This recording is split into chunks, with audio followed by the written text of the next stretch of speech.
So if you only want to do one thing, then do this, because this really helps me to get out of bed, and it will definitely help you as well. In this video, I will tell you my 7 tips that help me to wake up early almost every day and don't hit the snooze button and sleep for another hour. Alright guys, welcome back. Waking up early has a lot of benefits, like you're building discipline, you are getting your life in order, you probably waste less time because in the evenings, let's be honest, you're just watching TV, you're playing video games, you're not doing any productive work. Waking up early fits better for the circadian rhythm and therefore your body will adapt and you have more energy. And if you wake up very early, you are ahead of everyone, you have a head start to the day, no one's distracting you, no one's texting you, calling you, and you can just work focused without distractions and get work done before anyone else even starts their day. So if you are not waking up early, I really urge you to do this if you want to improve yourself and get ahead of other people. But I know waking up early can be quite challenging. So the first 3 tips are for sleep, and then the last 4 tips are for when your alarm goes off, what you can do in order to actually get up. I think sleep is the foundation, sleep is the most important thing, because when you have bad sleep, you can't expect to wake up with energy and to ignore the snooze button and just wake up when you are supposed to. Because if your sleep is bad, of course your body tells you to have more sleep. So the first step I would tell you is to definitely get enough sleep, okay? This is very basic, but of course it's very important. The general norm is to sleep 7 to 9 hours for about 80% of your nights. Because of course you still want to live a life, okay? And sometimes you go to bed late and you can't get that sleep, but that's okay if you don't do it too often. So first tip, very basic, get enough sleep, but it's the most important one. And this leads me to number 2, which is, you may have experienced this, but sometimes sleeping 7.5 hours feels better than sleeping 8.5 hours. But why? This has to do with your sleep cycles. Ending your sleep after a 90-minute cycle, say at the end of 6 hours, in many cases is better than sleeping an additional hour, 7 hours, and waking up in the middle of an ultradian cycle. And when you wake up in a deep sleep cycle, it's a lot harder for your body and for your mind to adapt to waking up and to actually get up, get out of bed. If you wake up in the middle of an ultradian cycle, sometimes, not always, you can be very groggy for a long period of time. So what you should be aiming for is to wake up not in a deep sleep phase. But if you can, there are apps out there that analyze your sleep cycles and your sleep quality. And if you feel like every time your alarm goes off, it takes you out of your deep sleep, then you should probably look into that, because waking up in a light sleep phase is just so much easier. To be honest, I don't really care about that so much, because I can still get up quite easily with the other tricks that I talk about in this video, but it can be a challenge for some people. Alternatively, you can just find a length of your sleep where you wake up in a light sleep where it feels almost natural to wake up, and then it will be a lot easier to wake up. Now, of course, we have to look into the quality of the sleep. So it's quite obvious, but my tip number 3 would be to get good quality sleep, and there are quite a few factors to that. And I'm actually going to release a video about high quality sleep very soon, but the most important things are no caffeine past 2 or 3 p.m. because this really fucks up your sleep. Yes, also your pre-workout before you go to the gym in the evening. Another thing would be to have a dark and cold room, because that's the best condition to fall asleep. And the third thing I would tell you is to not look at your screen 30 to 60 minutes before bed. 30 minutes before bed, you can do that, trust me. And then instead of looking at your phone, just read. If you read before bed and don't look at your phone or monitor or anything like that, you just read a paper book 30 minutes before bed, you will sleep like a baby, trust me. Okay.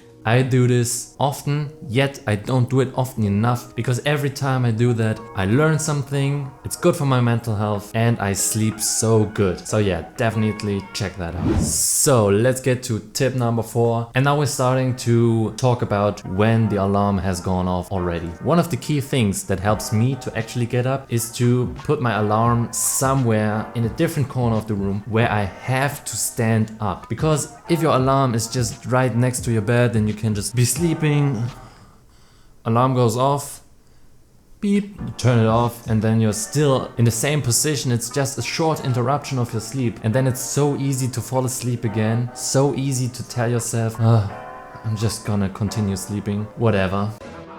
hell no! Or to just hit the snooze button and be like, okay, remind me in 10 minutes. It's not looking good, Bev. But if you have to stand up in order to turn your alarm off, then you are already out of bed. You have to wake up, stand up, walk somewhere, turn it off, and then you're like, oh, it's morning. Wow. Okay, let's go. And it just helps so much. I think this is probably the most important thing that you can do to actually get up. And even if it's just a few steps that you have to take, the blood will already be circulating, your mind will already wake up and tell you, okay, it's morning now, wake up, get up, the day starts. So if you only want to do one thing, then do this, because this really helps me to get out of bed, and it helps so many other people, and it will definitely help you as well. Tip number 5 is something a little bit unique, I would say, but that's something that helps me personally. I never heard somebody else talking about this before, but it's something that I implemented into my life, and it's that rule that's only in your head, so you kind of need discipline, but it's the rule that you may not go under your blanket again. When your alarm goes off, you have to wake up, and you know you have to wake up. You don't set the alarm for a random time, you set the alarm for when you want to wake up the evening before. So you have thought about this, and in the morning sometimes you tell yourself, why did I do this? I don't even have to go to work until in 2 hours. Why should I wake up now? You're broke! But you think about when your alarm goes off the evening before. So once you wake up, walk to your alarm, turn it off, and then you want to go to bed again, and then just lay under your blanket and sleep again and be like, oh, just a few more minutes. You may go on your bed again, but don't go under your blanket. And if you actually follow the advice that I talked about before, where your room is cold and then you wake up and you go back to bed and you're just lying down on your bed without the blanket, you will realize, oh, it's quite cold. That's also because your body was cooling off. But then you lay there and you won't fall asleep again. It's a simple spell, but quite unbreakable. You won't fall asleep again without a blanket, unless you're a crazy dude who never sleeps with a blanket.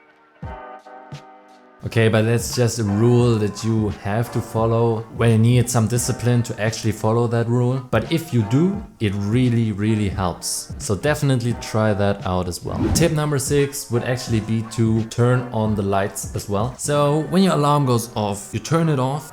But then you have to turn the lights on. And I know it hurts your eyes, but just don't look right into it, okay? Maybe have your eyes a little bit open, turn on the big bright light in your room, then go back to bed. Don't go under your blanket, just lay there and be like, ugh.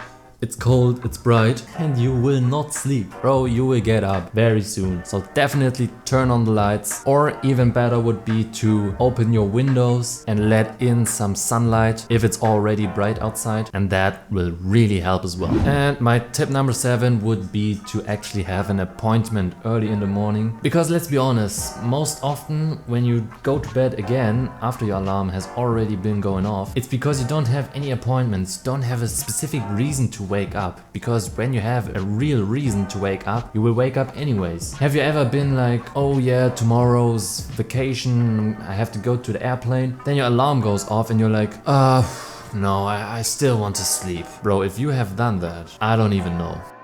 But yeah, I'm just gonna assume this has never happened, and you only go back to bed or ignore your alarm when you don't have any appointments. So if you can, have an appointment very early in the morning when you want to wake up, or tell yourself that you have to get a certain thing done before your first appointment. Because having appointments at 6 AM can be quite difficult, I know, but maybe you have your first work appointment at 8 AM and before that you want to go to the gym because you have no time in the evening, and then you have to wake up, you have to get up and get it done. And additionally, you can schedule your day the day before, and then even though you don't have a real appointment with other people involved, you know you have that appointment because you set up a certain time frame where you do a certain activity. So for example, at 7 AM I want to be in the gym, and then when you wake up at 6 AM and you're like, what do I do? And you don't have any schedule for the day, then you have to think, Why do I wake up? Whatever. But when you already know what you have to do on that day, and especially at what time, it will be a lot easier to wake up as well. So yeah, scheduling is something that really helps me to build discipline as well. And I'm going to record a whole video about scheduling and why it is so powerful and how you schedule successfully. So if I happen to upload that video before, check it out here. And if not, watch any of the other videos on my channel, and then feel free to subscribe as well. And I see you in the next one. Bye. Okay, let's go.